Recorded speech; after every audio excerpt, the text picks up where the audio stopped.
The space around the dead ship was quiet. Too quiet for Admiral Kethfer's liking. He stood on the bridge of his flagship, watching the human vessel drift slowly through the darkness. The ship looked broken. Pieces of metal floated around it, like dead leaves. "Sir, we found it 3 hours ago," reported his second officer. "It appears to be damaged from battle. No life signs detected from this distance." Kethfer smiled. His blue skin seemed to glow under the bridge lights.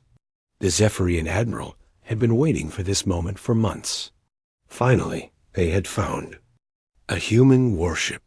Finally, they could learn what these strange creatures were capable of. The human ship was bigger than he expected. It was dark gray, with sharp edges and strange markings on its hull. The name USS Defiance was painted in white letters near the front. Parts of the ship showed burn marks and holes. It looked like it had been in a serious fight. "Bring us closer," Kethfer ordered. "I want to see this human technology for myself." The Zephyrian fleet moved forward. 5 ships surrounded the damaged human vessel. Each Zephyrian ship was sleek and silver, with smooth curves and glowing blue engines. They looked like works of art compared to the rough human warship. Chief Science Officer Yulthara approached the admiral. Her long arms moved gracefully as she held her scanning device. "Sir, the readings are strange. The ship has power, but it's very low. Most systems appear to be shut down. Any weapons active?" Kethfer asked. "No, sir. All weapon systems appear offline. The ship looks dead."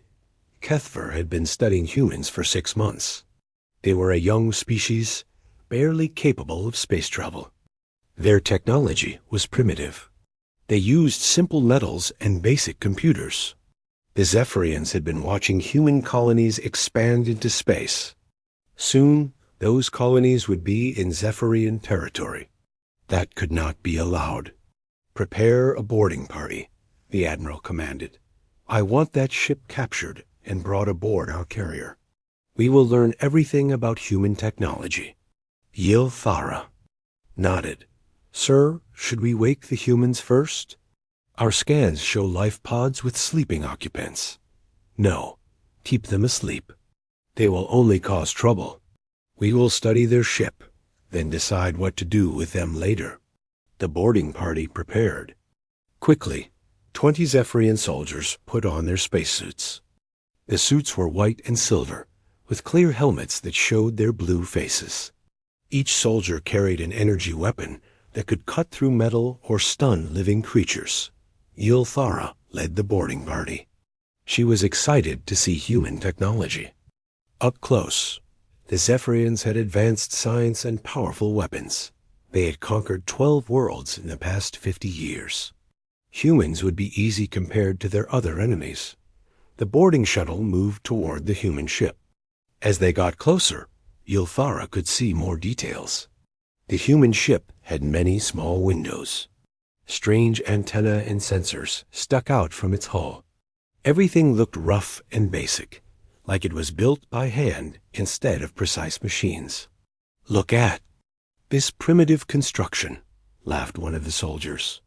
"These humans build their ships like ancient sailing vessels." "Be careful," warned Yilthara. "Primitive does not always mean harmless." The shuttle attached to an airlock on the human ship. The soldiers cut through the outer door with their energy weapons. Inside, the human ship was dark and cold.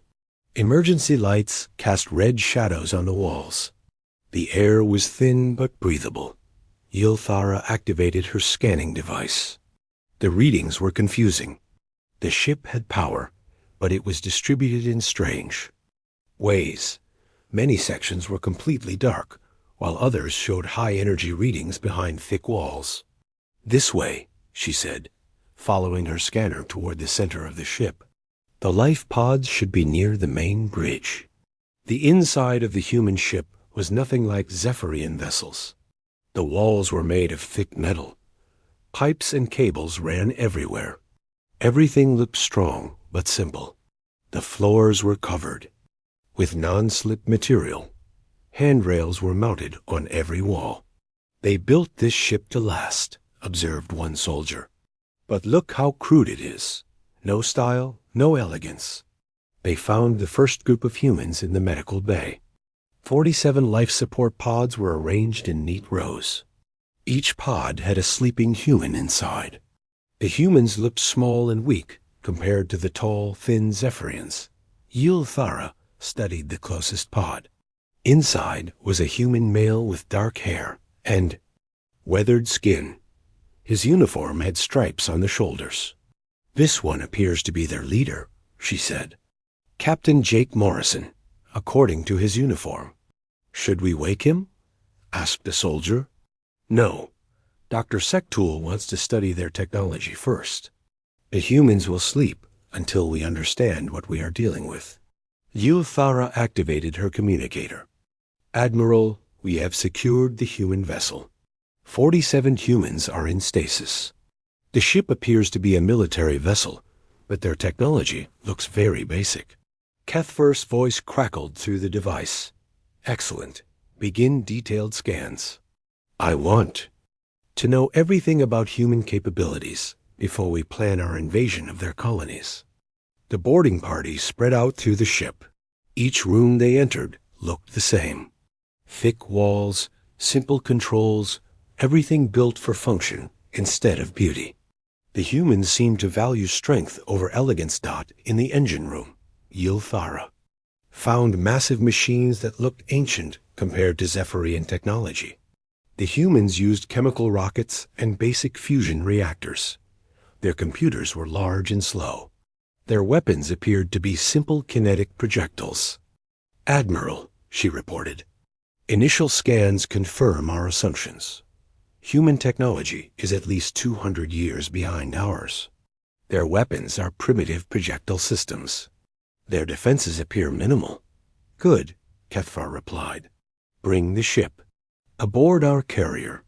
We will study it properly in our laboratory." As the Zephyrian ships prepared to tow the human vessel, none of them noticed the small device that activated deep inside the USS Defiance. The device was hidden behind layers of shielding that blocked alien scanners. It began sending a weak signal toward human space. The signal would take days to reach its destination. But when it did, it would carry a simple message. Package delivered. Analysis beginning. Prepare for Phase 2. Captain Jake Morrison remained still in his stasis pod, but his dreams were not peaceful. Somewhere in his unconscious mind, he knew the mission was proceeding exactly as planned. Dr. Sektul walked around the human ship with great interest. The Zephyrian scientist had studied many alien technologies, but this was his first chance to examine human engineering up close. What he saw made him laugh. "Look at this," he said to his assistant. "They still use physical buttons and switches. Our children stopped using such things centuries ago." The human ship sat in the main laboratory bay of the Zephyrian carrier. Bright lights illuminated every corner. Dozens of Zephyrian scientists crawled over the vessel like insects, taking apart everything they could find. Dr. Sektul had been studying the ship for 6 hours. His initial report was almost complete. The humans were even more primitive than expected. Their technology was crude, their weapons were basic, and their ship design was inefficient. "The humans appear to favor redundancy over elegance," he dictated to his recording device. "Every system has multiple backups. They have 3 separate computer networks, 5 different power sources, and 7 independent life support systems. This approach wastes space and resources." Unknown to Dr. Sektul, Lieutenant Commander Lisa Rodriguez was no longer sleeping. The ship's chief engineer had awakened 30 minutes ago when a hidden failsafe detected unauthorized access to the ship's systems. She remained perfectly still in her stasis pod, but her eyes were open just enough to see what was happening. Rodriguez watched the aliens examine her ship. They were tall and thin, with blue skin and large eyes. They moved gracefully, like dancers, Their technology was clearly advanced. Their scanning devices were small and powerful. Their tools could cut through metal like butter, but they were making mistakes. Big mistakes. The aliens had found the ship's main computer, but they were only accessing the basic systems. They had not discovered the 3 hidden networks that controlled the ship's real capabilities. They had found the weapons, but they thought the railguns were the primary armament. They had no idea about the ship's true purpose. "Sir," called one of the alien scientists, "I have analyzed their projectile weapons. They appear to be simple kinetic accelerators. Very primitive compared to our energy weapons." Dr. Sektul nodded. As expected, humans are still throwing rocks at their enemies. What about their defensive systems? Basic armor plating and simple energy shields. Nothing that could stop our plasma cannons. Their shielding technology is at least 50 years behind ours. Rodriguez almost smiled. The aliens were looking at the decoy systems. The real defensive systems were hidden behind what looked like normal hull plating. The real weapons were disguised as maintenance equipment. Everything the aliens were finding was designed to be found. "Have you located their main computer core?" Dr. Sektul asked. "Yes, sir. It appears to be this large unit in the center of the ship. Very basic quantum processing. We should be able to access all their files within hours." That computer was also a decoy. The real computer core was distributed throughout the ship, hidden in what looked like ordinary ship components. Every wall panel, every floor plate, every ceiling tile contained processing units. The ship itself was the computer. Dr. Sektul approached the stasis pods where the humans slept. He studied Captain Morrison's sleeping form with scientific interest. "Fascinating creatures," he murmured, "so small and fragile. How did they ever survive long enough to reach space?" An assistant approached with a data pad. "Sir, we have analyzed their biological samples. Humans appear to be remarkably adaptable. Their immune systems are very robust. They can survive in many different environments. Useful for slave labor," Dr. Sektul replied casually. "Admiral Kethfor will be pleased. These humans will make excellent workers for our mining colonies." Rodriguez felt anger rise in her chest, but she controlled it. She had been trained for situations like this. Stay calm. Gather information. Wait for the right moment. The aliens continued their examination. They found the ship's manufacturing bay and were amazed by its capabilities. They discovered the medical bay and were impressed by human surgical techniques. They examined the crew quarters and laughed at the simple furnishings. "These humans live like primitives," one scientist observed. "Look at these basic sleeping arrangements. No comfort, no luxury. They are barely civilized." What the aliens did not understand was that everything on the ship was designed for efficiency and durability. Human crews could live in these conditions for years without problems.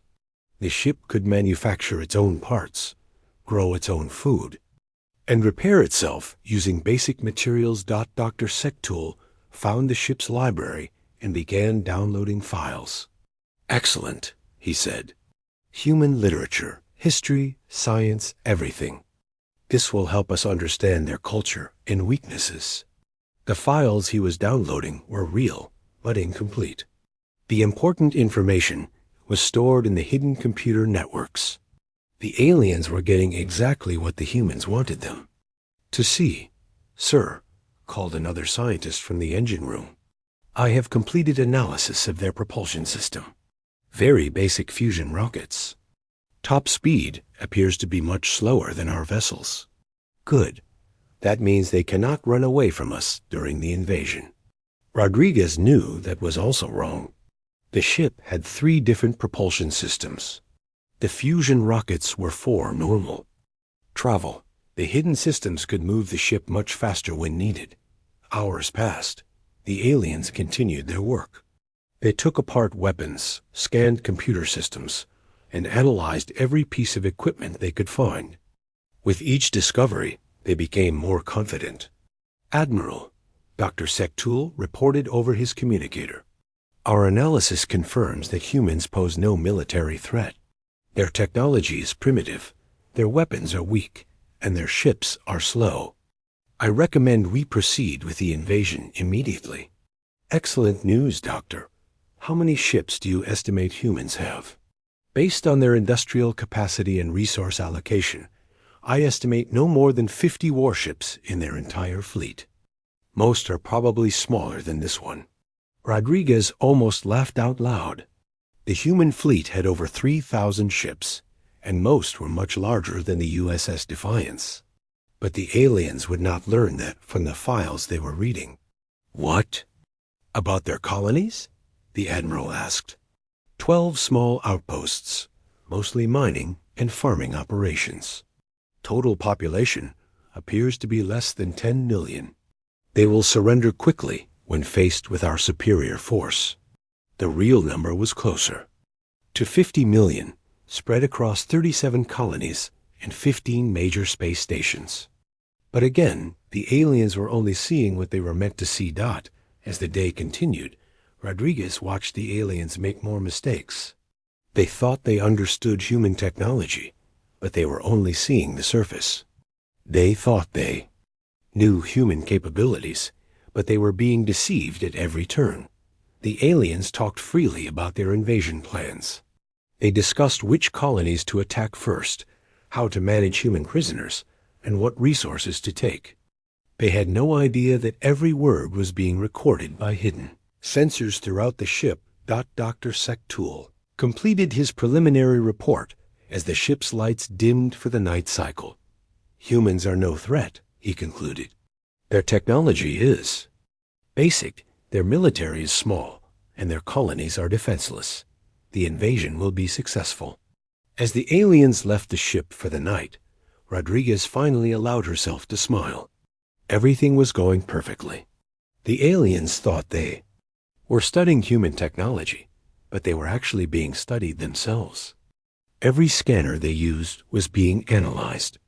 Every conversation was being recorded. Every weakness was being cataloged. Phase 1 of the mission was complete. The USS Defiance had been successfully captured.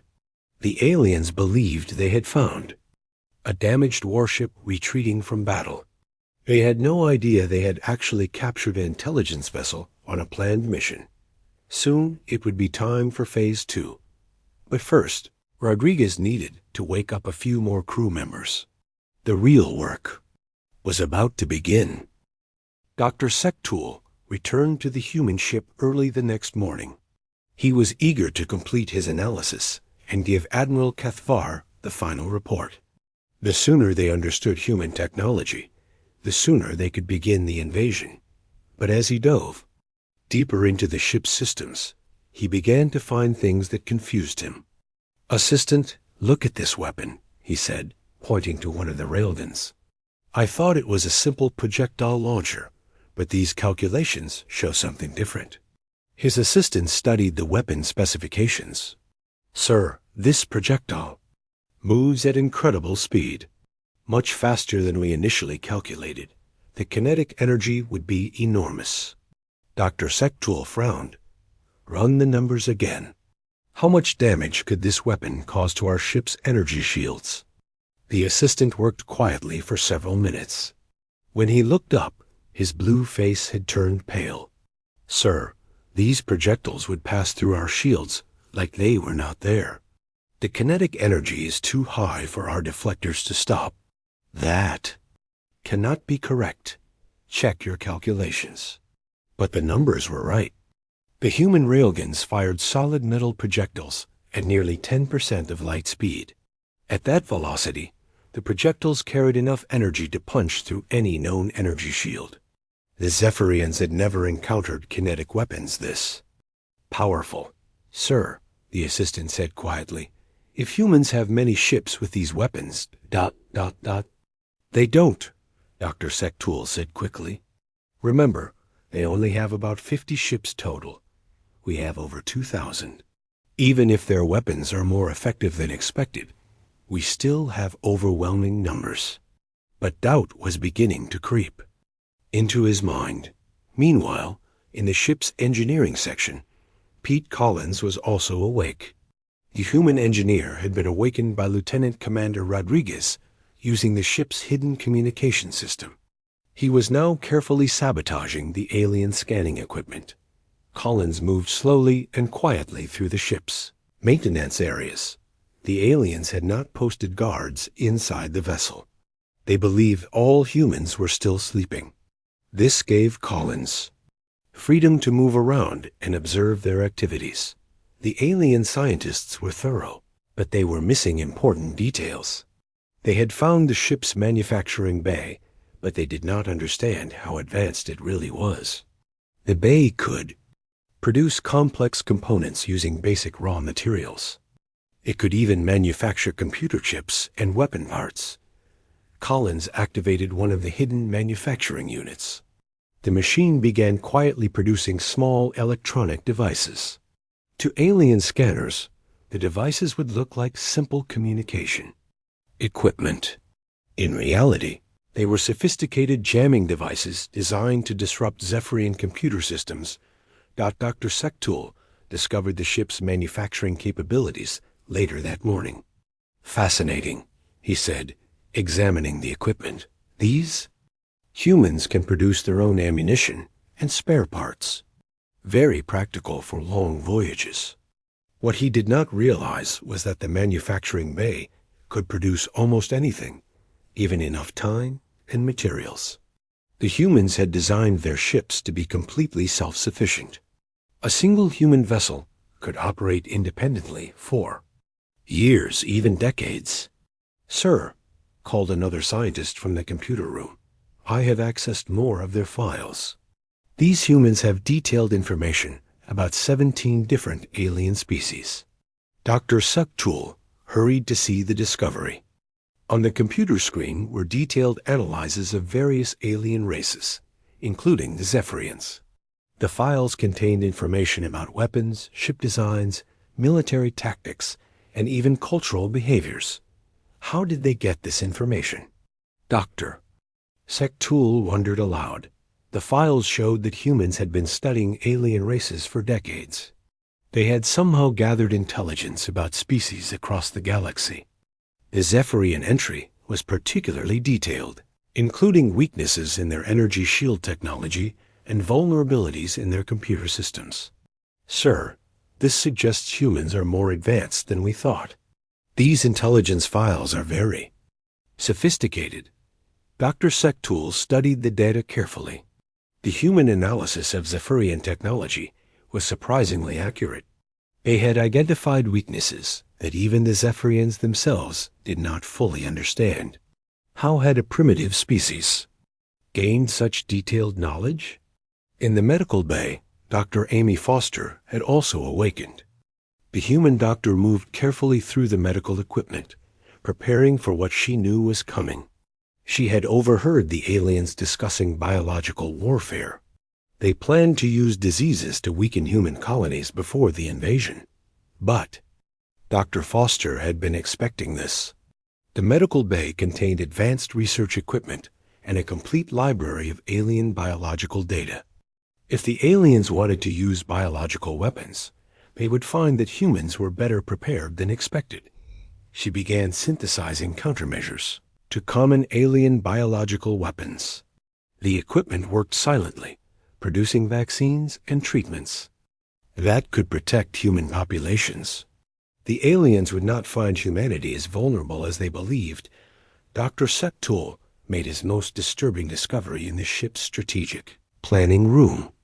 Hidden behind what appeared to be ordinary wall panels, he found detailed maps of the local star systems. The maps showed not just human colonies, but hidden military installations throughout the region. "This cannot be accurate," he said, staring at the display. "Our scouts reported only 12 human colonies. This map shows 37 settlements and 15 space stations." His assistant checked the data carefully. "Sir, the information appears to be current and accurate. If this is correct, human presence in this region is much larger than we estimated. Dr. Sektul felt a chill run down his spine. If humans had been hiding their true numbers, what else had they been hiding? The map showed something even more troubling. Many of the hidden installations were marked as defensive platforms and weapon research stations. The humans had not just been expanding into space, they had been preparing for war. Assistant, calculate the total human military capacity based on this new information. The assistant worked quickly, comparing the new data with their original estimates. When he finished, his face was grim. Sir, if these installations are real, humans could have as many as 3,000 military vessels. Our intelligence estimates were off by a factor of 60. Dr. Sektul sat down heavily in a nearby chair. 3,000 ships. If each ship carried weapons like the ones on this vessel, the invasion would not be the easy victory they had planned. Send a message to Admiral Kethfor immediately. Tell him we need to reassess our invasion plans. But before the message could be sent, another discovery was made. In the ship's communication center, a scientist found evidence of ongoing transmissions. The human ship had been sending signals toward human space for days. Sir, this ship has been transmitting constantly since we captured it. The signals are encrypted, but they appear to be intelligence reports. Dr. Sektul realized the truth with growing horror. The humans had not been studying the ship randomly. They had been systematically analyzing Zephyrian technology, tactics, and weaknesses. Every scanner the aliens had used, every conversation they had held, every piece of equipment they had brought aboard had been observed and recorded. How long have they been transmitting? Since the moment we brought the ship aboard, sir. 3 days of constant data transmission. Dr. Sektul understood now that they had made a terrible mistake. This was not a damaged warship they had captured. This was an intelligence vessel on a planned mission. The humans had not been defeated in battle. They had allowed themselves to be captured. The primitive species had been studying their captors the entire time. Get me Admiral Kethfor immediately, Dr. Sektul ordered. We need to evacuate this ship now, but it was already too late. Deep in the ship's hidden systems, automated programs were preparing for the next phase of the mission. Soon, the sleeping humans would wake up, and when they did, the Zephyrians would learn just how badly they had underestimated their enemy. Admiral Kethfor received Dr. Sektul's urgent message while reviewing invasion plans. The news that humans might have 3,000 ships instead of 50 changed everything. But what he discovered next made the situation much worse. Sir, his intelligence officer reported, we have decoded some of the human transmissions. The USS Defiance is not a standard warship. It is classified as a deep reconnaissance vessel. Kethfor felt his stomach drop. What does that mean? It means this ship was designed for intelligence gathering behind enemy lines. The damage we observed was fake. The retreat was planned. We were meant to capture this vessel. The Admiral stared at the human ship in his laboratory bay. Everything they had assumed was wrong. The humans had not made a mistake. The Zephyrians had. Dr. Sektul rushed to the bridge with more disturbing news. Admiral, we have accessed the ship's classified files. What we found changes everything we thought we knew about humans. He activated a holographic display showing the contents of Captain Morrison's personal files. The information was devastating. This ship has been operating in our territory for 6 months, Dr. Sektul reported. They have detailed maps of our military installations, complete analyses of our technology, and full tactical assessments of our fleet capabilities. Kethfor studied the files with growing alarm. The humans knew everything. Ship positions, weapon strengths, shield frequencies, even the personal habits of Zephyrian commanders. The intelligence was incredibly detailed and completely accurate. How did they gather this information without being detected? Their ship is equipped with advanced stealth technology that we did not recognize. They can observe our activities without being seen. They have been watching us while we plan to invade them. In the medical bay of the human ship, Dr. Amy Foster was making her own discoveries. She had found samples of Zephyrian biological material that the aliens had brought aboard for their research. But when she analyzed the samples, she realized something terrible. The Zephyrians were not just planning to use biological weapons against humans. They were planning to use weapons that would kill every living thing on human worlds. Plants, animals, even bacteria would die. The aliens intended to completely sterilize human colonies before moving their own people in. Dr. Foster began working frantically to develop countermeasures. But she also did something else. She sent a coded message through the ship's hidden communication system. Human colonies needed to be warned about the genocide that was being planned. Meanwhile, weapons specialist Carlos Martinez had awakened in the ship's armory. He watched through hidden cameras as the aliens examined human weapons. What he saw made him both angry and amused. The aliens thought they understood human military technology, but they were completely wrong. The railguns they had analyzed were the weakest weapons on the ship. The real weapons were hidden throughout the vessel, disguised as ordinary equipment. Martinez activated one of the concealed weapon systems.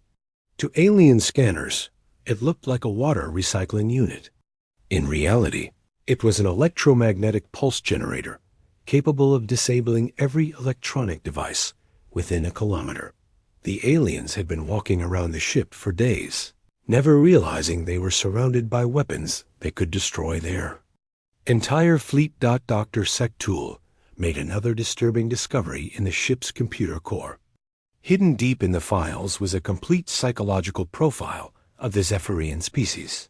The humans had studied alien behavior patterns, decision-making processes, and emotional responses.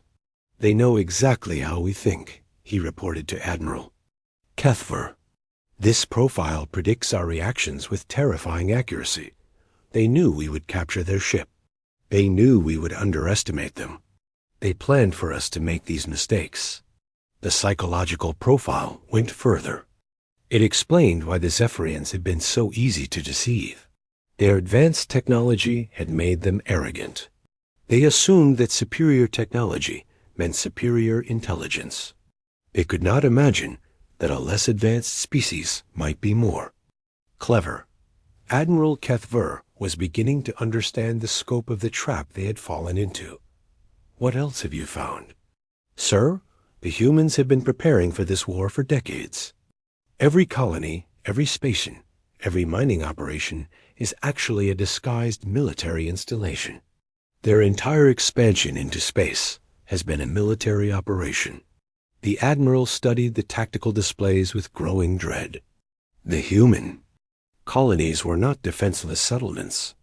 They were fortified positions equipped with the same kinetic weapons that had surprised Dr. Sectool. The space stations were not trading posts. They were military bases with enough firepower to destroy entire fleets. How many humans are we really facing? Dr. Sectool checked his calculations again. Based on the real data, approximately 50 million humans spread across 37 colonies and 15 major installations. Their military consists of at least 3,000 warships, plus defensive platforms and mobile weapon systems. 50 million humans instead of 10 million. 3,000 ships instead of 50. The invasion force that Admiral Kethvar had brought consisted of only 200 ships. The Zephyrians were outnumbered 15-1, but the worst news was yet to come. Sir, the intelligence officer reported, we have detected massive energy signatures moving toward our position. Multiple human fleets are approaching from 3 different directions. Admiral Kethver felt panic rising in his chest. How many ships? At least 500 vessels, sir. They will arrive within 12 hours. The humans were not coming to rescue their captured ship. They were coming to destroy the Zephyrian fleet that had been foolish enough to capture it. Dr. Sectool discovered the final piece of the puzzle in the ship's communication logs. For 3 days, the USS Defiance had been transmitting detailed intelligence about Zephyrian fleet positions, technology specifications, and tactical weaknesses. The approaching human fleets knew exactly where to find their enemies and exactly how to defeat them. "Admiral," Dr. Sektul said quietly, "we need to evacuate immediately. This entire operation has been a trap from the beginning." But Admiral Kethfer was looking at something else.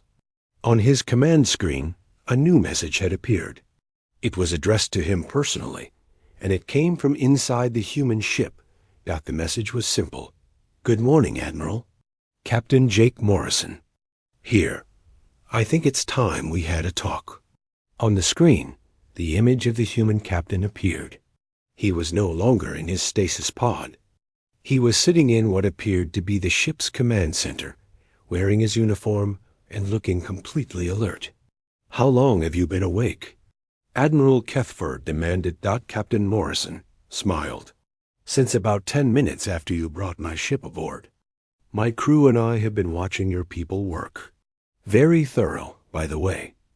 We learned a lot about Zephyrian technology." The Admiral realized that everything they had discovered about the human ship had been allowed.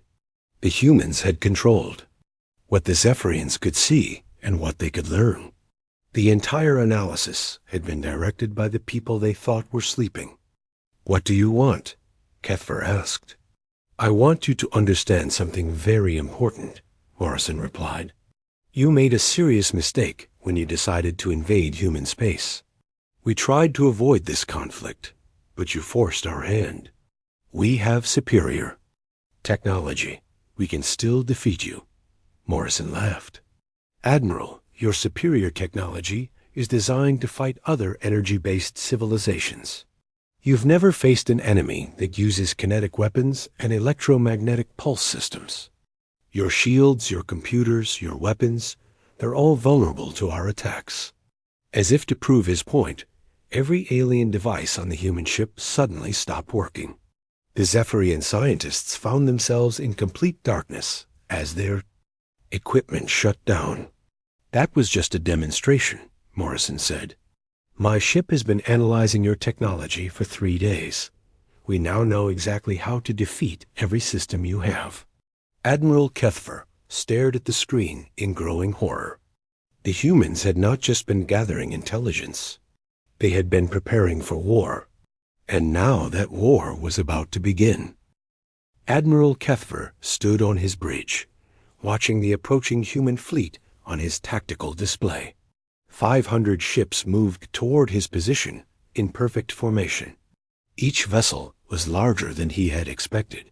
Each one carried weapons that could penetrate Zephyrian shields. "Sir," his tactical officer reported, "the human fleet will arrive in 6 hours. Should we prepare for battle?"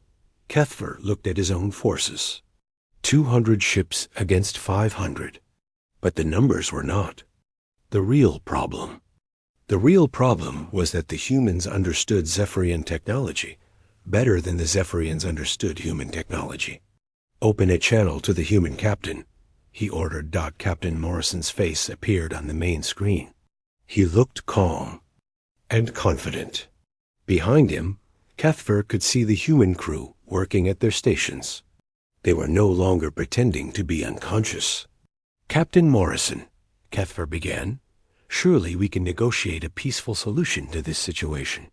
Morrison smiled, but it was not a friendly smile. "Admiral, 3 days ago you might have been right. But you made some serious mistakes." "What mistakes?" "First, you captured a human ship without provocation. Second, you talked openly about invading our colonies and enslaving our people.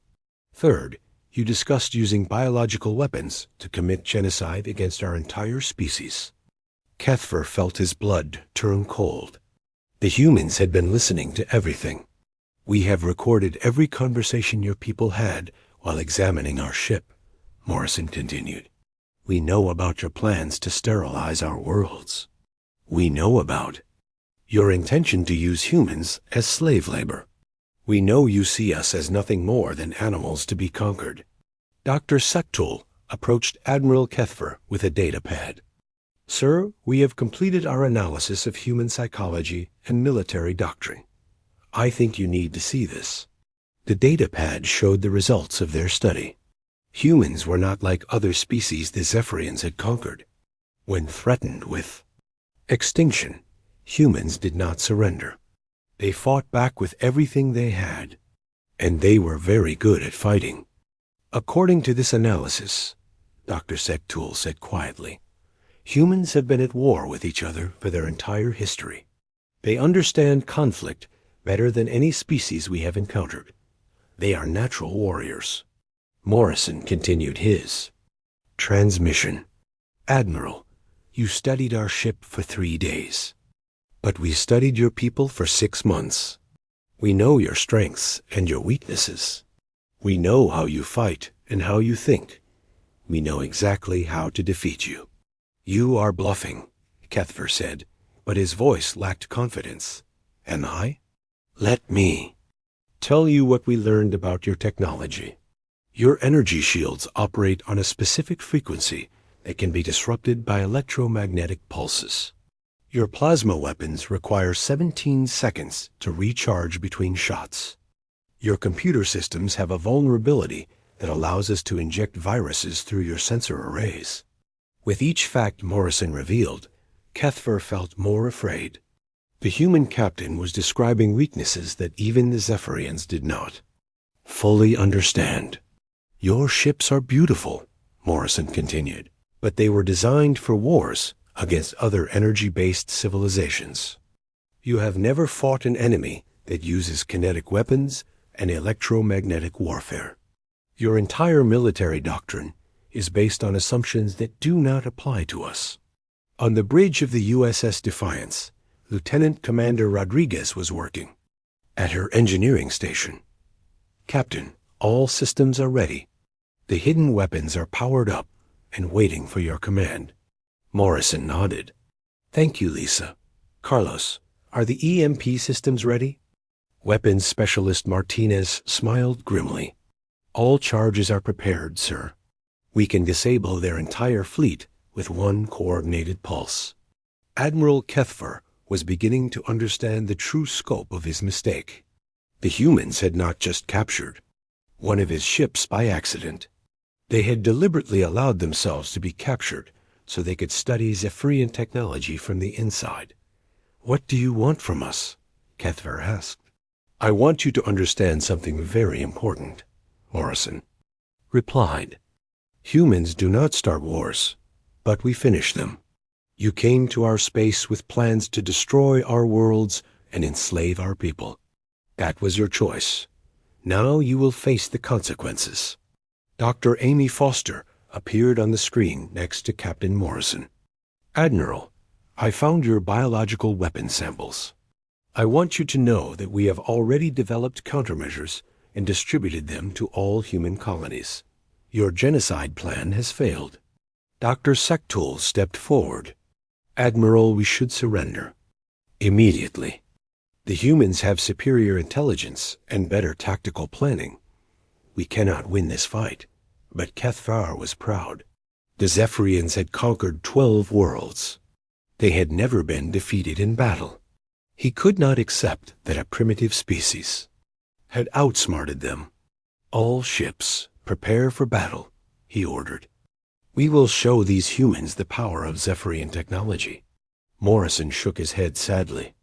Admiral, you are making another mistake, but I understand. Your psychological profile predicted you would choose to fight rather than surrender. We prepared for that choice. The first human ships began appearing on the edge of the star system. They moved in formations that the Zephyrians had never seen before. Instead of the elegant curves that marked advanced civilizations, the human ships were angular and practical. They looked like machines built for war. Sir, the tactical officer reported, the human ships are using unusual approach vectors. They are not following standard battle protocols. That was because humans had learned different lessons from war. While the Zephyrians had developed rules and traditions for combat, humans had focused on winning.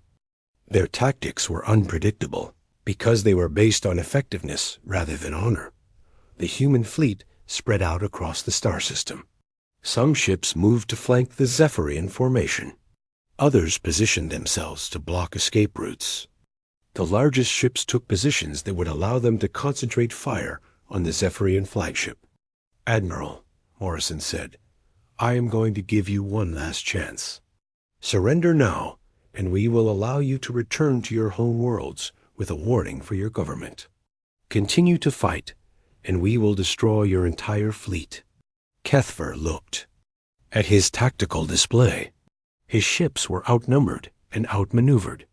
The humans had superior intelligence and better positioning. But Zephyrian pride would not allow him to surrender to a primitive species. "All ships open fire," he commanded. The Zephyrian fleet unleashed its plasma cannons. Brilliant beams of energy lanced across space toward the human ships. The weapons were powerful enough to vaporize asteroids and melt through solid rock. The human ships were not where the energy beams expected them to be. They had begun moving the instant before the Zephyrians fired. Their course changes were precise and coordinated, as if they had known exactly when and where the attack would come, because they had known. The USS Defiance had been analyzing Zephyrian weapon systems for 3 days. The humans knew exactly how long it took the plasma cannons to charge, how long it took to aim them, and how long it took for the energy to travel across space. The human response was devastating. Instead of returning fire with energy weapons, the human ships launched kinetic projectiles. Thousands of metal slugs, each moving at incredible speed, filled the space around the Zephyrian fleet. The projectiles were too small and too fast for energy shields to stop. The first Zephyrian ship to be hit simply came apart. The kinetic energy was so great that the vessel's hull could not absorb the impact. Metal and plastic scattered in all directions. "Shields are useless," reported the tactical officer. "The projectiles are passing through our defenses like they do not exist." Admiral Kethver watched in horror as his fleet was systematically destroyed. Ship after ship fell to the human kinetic weapons. The Zephyrian plasma cannons could not hit targets that moved so unpredictably. The human ships seemed to know where. Every shot would be fired before the trigger was pulled. "Sir, we have lost 60% of our fleet," the tactical officer reported. "Should we retreat?" But there was nowhere to retreat to. The human ships had surrounded them completely. Every escape route was blocked by vessels armed with those terrible kinetic weapons. "Admiral," Morrison's voice came over the communication system, "your fleet is defeated. Order your remaining ships to surrender, or we will destroy them all." Kethver looked around his bridge. His officers were staring at him with fear and desperation. They had never faced an enemy like this. The humans fought with a ruthless efficiency that the Zephyrians could not match. "All ships cease fire," Kethver ordered quietly. "Surrender to the human fleet." The battle was over in less than 30 minutes. Of the 200 Zephyrian ships, only 47 remained intact. The human fleet had not lost a single vessel. Captain Morrison's face appeared on the main screen again. "Admiral, you and your surviving crews will be returned to Zephyrian space with a message for your government. Tell them that humanity is not interested in conquest, but we will defend ourselves against anyone who threatens us." "What is the message?" Kethver asked. "Tell them that humans are not primitive. We are practical. We do not build beautiful ships or elegant weapons. We build tools that work. We do not fight for glory or honor. We fight to win, and we are very good at winning." Morrison paused, then continued. "Tell your government that if they leave human space alone, we will leave them alone. But if they ever threaten our people again, we will not."